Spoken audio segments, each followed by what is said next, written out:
नमस्कार, मैं पेन वाजपेयी अपने YouTube channel magic pen Vajpayee पे आपका बहुत बहुत स्वागत करता हूं।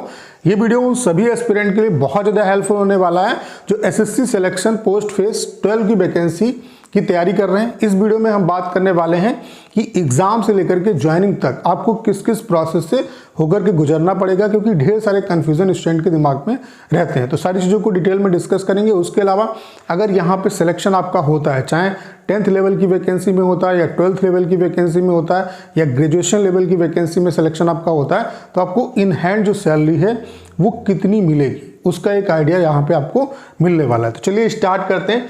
अगर हम बात करें कि यहाँ पे जो सिलेक्शन प्रोसेस है वो किस तरीके से आपका वर्क करेगा, तो सबसे पहले आप इस डाउट को क्लियर कर लो। यहाँ पे क्या है कि आपको ये अपॉर्चुनिटी मिलती है कि आप डिफरेंट पोस्ट में एक से ज़्यादा फॉर्म आप अप्लाई कर सकते हैं। जैसे कि अगर आप 10th की वैकेंसी, 12th की वैकेंसी और ग्रेजुएशन की वैकेंसी के लिए एप्लीकेबल हैं, एलिजिबल हैं, तो आप तीनों में फॉर्म को अप्लाई कर सकते हैं और कितने भी फॉर्म भर सकते हैं। ठीक है, आप सभी पोस्ट, जैसे 10th लेवल की जितनी वैकेंसी, जितनी पोस्ट है, अगर उन सब में आप अप्लाई करेंगे, जैसे मान लेते हैं आपने 10 वैकेंसी में अप्लाई किया, तो ऐसा नहीं कि आपको 10 एग्जाम देने पड़ेंगे। अगर 10th लेवल की आपने 10 कितनी पोस्ट के लिए अप्लाई किया तो सिंगल एक एग्जाम होगा।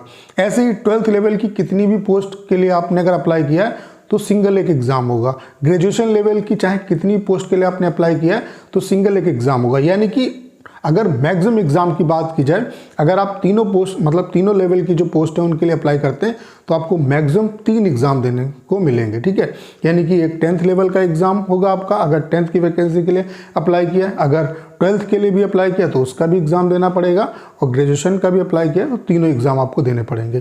तो ये डाउट आपका क्लियर हो गया होगा कि मैक्सिमम आपको 3 एग्जाम जो है वो यहाँ पे देने हैं, चाहे आप सभी पोस्ट के लिए अप्लाई करें। ठीक है, उसके अलावा अगर हम बात करें यहाँ पे क्या प्रोसेस रहेगा, देखो सिंगल एक एग्जाम होगा आपका, टियर 1 का एग्जाम होगा जिसमें 1/4 आपकी नेगेटिव मार्किंग है।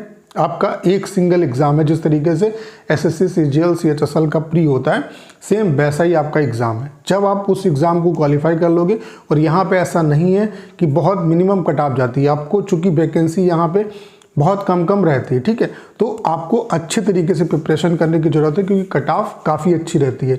अगर वो कट ऑफ जो आपकी बनेगी आपकी 10th की वैकेंसी के हिसाब से, 12th की वैकेंसी के हिसाब से और आपकी ग्रेजुएशन की जो वैकेंसी उसके हिसाब से, तो अगर आप उस कट ऑफ को क्वालिफाई कर रहे हैं, फिर देन आपका क्या होगा, स्क्रूटनी होगी जो भी आपके डॉक्यूमेंट है। जैसे यहाँ पे कुछ पोस्ट होती हैं जिसमें कोई एक्सपीरियंस नहीं मांगा जाता है, कुछ पोस्ट हैं उसमें एक्सपीरियंस भी मांगा जाता है। तो आपका जो डॉक्यूमेंट है उसकी स्क्रूटनी होगी। आपका रिजल्ट आने के बाद अगर आप उस कट ऑफ को क्वालिफाई कर रहे हैं तो आपकी स्क्रूटनी होगी डॉक्यूमेंट की।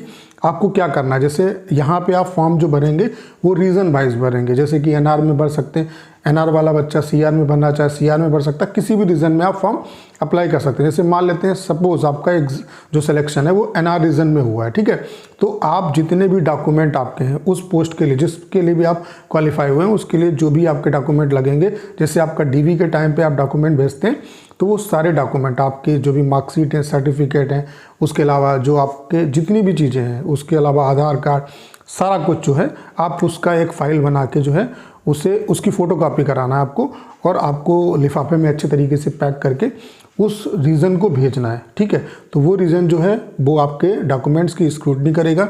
अगर आपके डॉक्यूमेंट बिल्कुल सही है, ठीक है, या उसमें कोई गड़बड़ी है, तो मतलब एसएससी है वो एक एक्सेप्टेंस लिस्ट और रिजेक्शन लिस्ट निकालती है। तो अगर आपके बिल्कुल जो सर्टिफिकेट वगैरह हैं, जो भी चीज़ें हैं वो बिल्कुल सही है, तो आपका फॉर्म एक्सेप्ट हो जाएगा, यानी कि एक्सेप्टेंस लिस्ट में आपका नाम होगा। अगर कुछ गड़बड़ी होगी तो रिजेक्शन लिस्ट में आप जो है आपका नाम होगा। ठीक है, वहाँ पे उसके बाद फिर क्या होगा, कुछ पोस्ट होती है यहाँ पे जहाँ पे टाइपिंग भी होता है, कुछ में स्टेनो की अगर पोस्ट है तो स्टेनोग्राफी टेस्ट होगा। ठीक है, स्टेनो का आपका टेस्ट होता है। ठीक है, तो वो चीज़ें होंगी आपका जो भी एक्सेप्टेंस लिस्ट है उसके आने के बाद।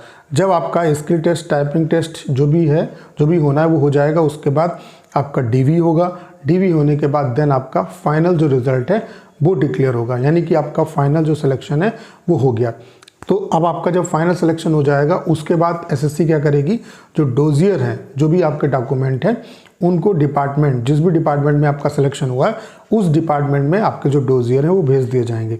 फिर यहाँ से डोजियर भेजने के बाद जिम्मेदारी एसएससी की ख़त्म हो जाती है। फिर आपकी ज्वाइनिंग की जो जिम्मेदारी है वो आपके डिपार्टमेंट पे डिपेंड करती है, ठीक है। ये डिपार्टमेंट टू डिपार्टमेंट डिपेंड करता है कि कितनी ज्वाइनिंग जो है वो फास्ट होगी। कुछ डिपार्टमेंट क्या है कि पुलिस वेरिफिकेशन ज्वाइनिंग से पहले कराते हैं, कुछ बाद में कराते हैं, तो इस बात पे भी ज्वाइनिंग आपकी डिपेंड करेगी। जब आपके डोजियर भेज दिए जाएंगे तो फिर डॉक्यूमेंट जो डिपार्टमेंट है वो आपसे कांटेक्ट करेगा बाय मेल और आपको एसएमएस भी आएगा फ़ोन पे। तो अपना वही मेल आईडी और अपना फ़ोन नंबर डालें जो आपका बिल्कुल एक्टिव है, क्योंकि बाद में फिर स्टूडेंट को दिक्कत होती है। फिर वहाँ से डिपार्टमेंट जो है वो अटेस्टेशन फॉर्म निकालेगा, उसमें सारी डिटेल आपको फिल करनी होती है कि पुलिस वेरिफिकेशन आप कहाँ पे कराओगे, मेडिकल जो है वो किस मतलब मेडिकल का जो सर्टिफिकेट है वो किससे आप बनवाओगे, तो वो सारे फॉर्मेट वहाँ पे दिए होते हैं।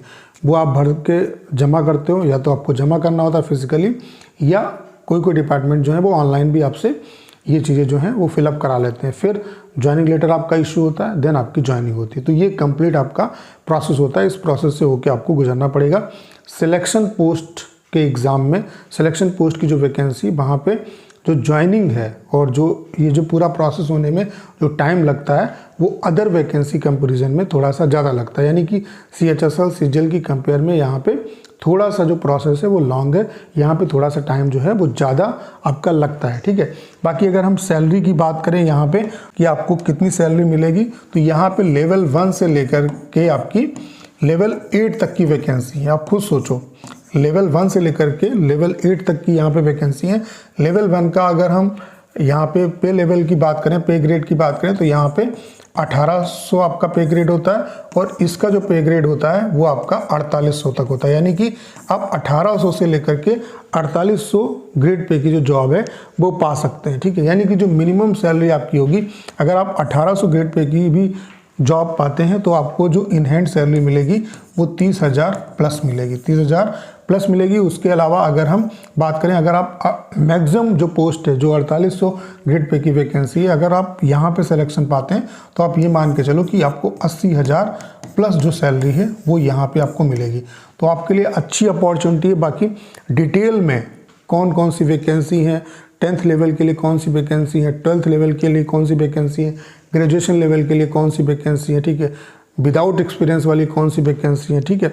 उसके अलावा लेवल 1 से लेकर के लेवल 8 तक पूरा जो वैकेंसी है उनकी सैलरी स्ट्रक्चर जो होगा वो क्या होगा, कितनी सैलरी मिलेगी, उसके बारे में डिटेल वीडियो जो है वो मैं बहुत जल्द बनाऊंगा। तो उम्मीद करता हूँ एक रफली आइडिया आपको इस वीडियो से मिल गया होगा। करना क्या है, इस वीडियो को ज़्यादा शेयर करना है। उसके अलावा अगर आप चैनल पर नए हैं और आपने अभी तक इसे सब्सक्राइब नहीं किया है तो प्लीज़ चैनल को सब्सक्राइब करना मत भूलिएगा।